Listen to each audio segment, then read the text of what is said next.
Hey everybody, and welcome to Leia's Lair. Here's our review of The Mandalorian Season 3, Episode 7, The Spies. We hope you enjoy. Alrighty, so this episode opens up with the return of one of our favorite villains, Moff Gideon. So it's nice to finally see Giancarlo Esposito back in action. Yeah, it was only a matter of time, right? So we knew he was going to be here, right? They haven't shown him all season.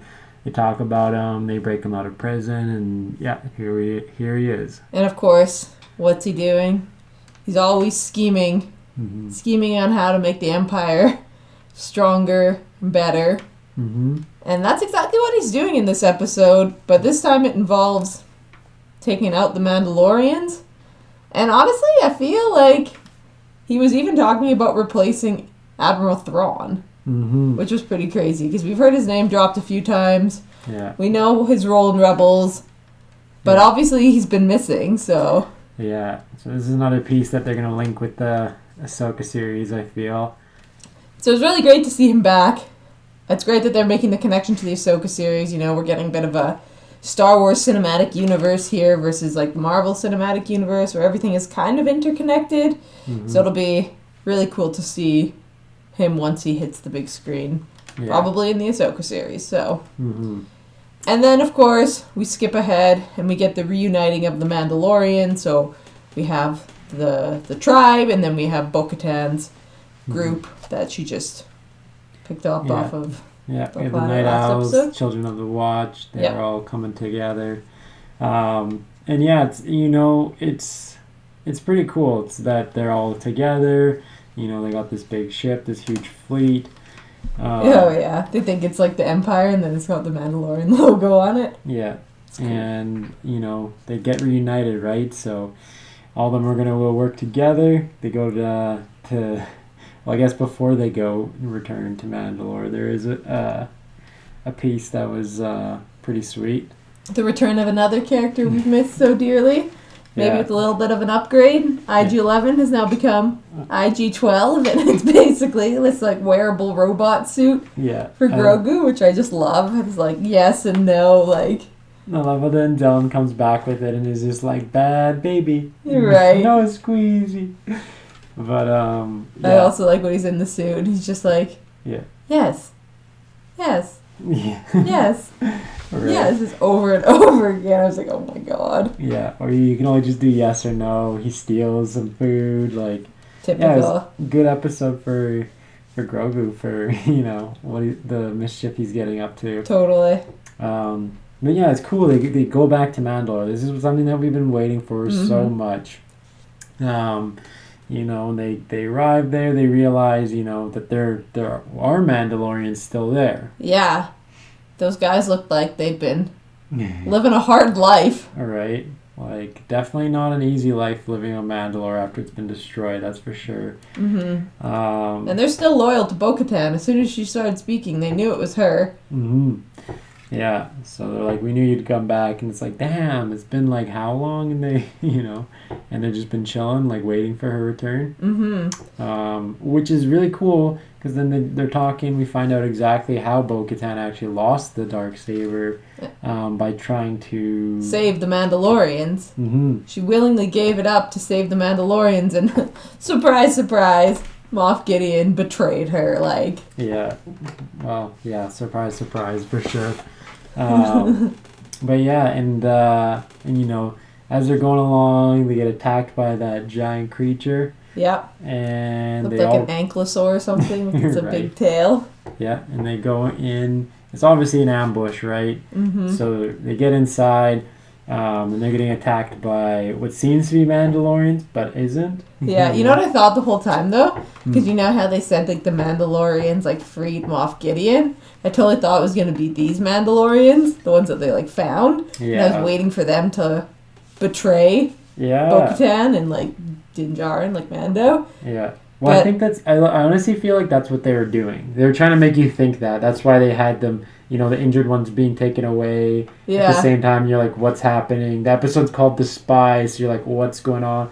You know, we know that Gideon's involved. Like, you know that we know that the Gideon was rescued by Mandalorians, but it wasn't. It's his crew, right? Yeah. So, yeah, it's not looking good for our heroes, right? No. So, they've got some crazy Imperial base there. They're now using the Beskar to create dark trooper suits, which of course Moff Gideon, being Moff Gideon, is like, I'm the best part of this all. Wahahaha.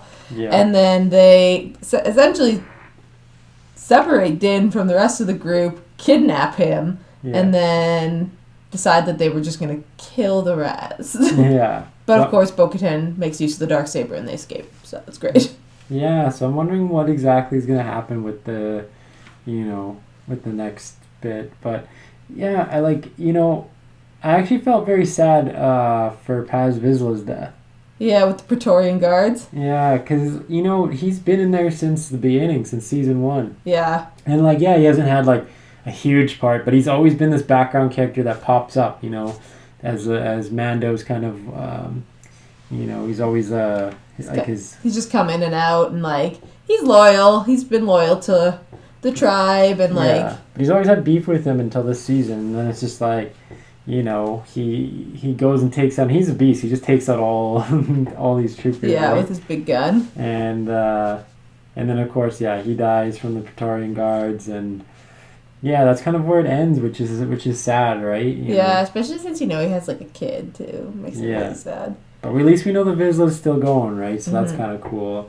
And it is interesting that they have them. When we're watching the beginning, we're seeing Gideon in that. Where is he? What sort of base is he? Yeah. And immediately I was thinking, this kind of looks like the season 2 the Navarro base, right? Oh yeah. And I was like, this kind of looks like Navarro's base, but he's not hiding there, you know what I mean? But I'm like, maybe it's like he's so out in the open. Yeah. But. He's and then of course it's on Mandalore, and it's like, that's why they've been trying to hide it from them. That's Yeah, it's because they're still taking that Beskar. Yeah, and so that's why they've been getting the Beskar too. It's all making sense now. Totally. So I don't even know what to expect, right? In the last season. Last episode, yeah. I'm looking forward to seeing how Mando escapes.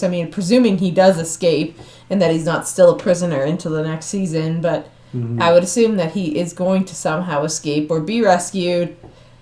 I'm assuming we're going to get some pretty crazy Darksaber action, a good fight scene would be nice, Yeah. Yeah, it's hard to say, obviously Grogu's going to take IG-12 and he's gonna get some action going. I don't know. I sure hope so. Use some of his Jedi skills with IG-12. Yeah. So it's interesting. And what sort of characters are we gonna get some wild cameo in the in the season finale? Are we gonna get Thrawn? We're gonna get Ahsoka. We're gonna get another. It'd be I think it'd be too predictable. It'd be Luke Skywalker showed up again to save the day. So. I actually don't think that it'll be a Jedi or anything, but I think that we're going to see some cool end to this. Maybe the Mythosaur is going to come and save him. What's the Mythosaur's role in this? Yeah. Maybe we'll eat Moff Gideon. Maybe, right? I said it first here. Yeah, but it's interesting because it's what's going to happen that's going to lead us to being okay, is there going to be a continuation of this arc, or is this there's going to be some sort of conclusion at this season? I don't think so. I think they've been kind of leisurely going through the storylines, so I think that this is just almost building up for later seasons. I think more so this overall could be. plot. I don't know. It's hard to say, but definitely looking forward to it. So. Okay, so in terms of a rating, I'm gonna give this an 8 out of 10. 8 out of 10.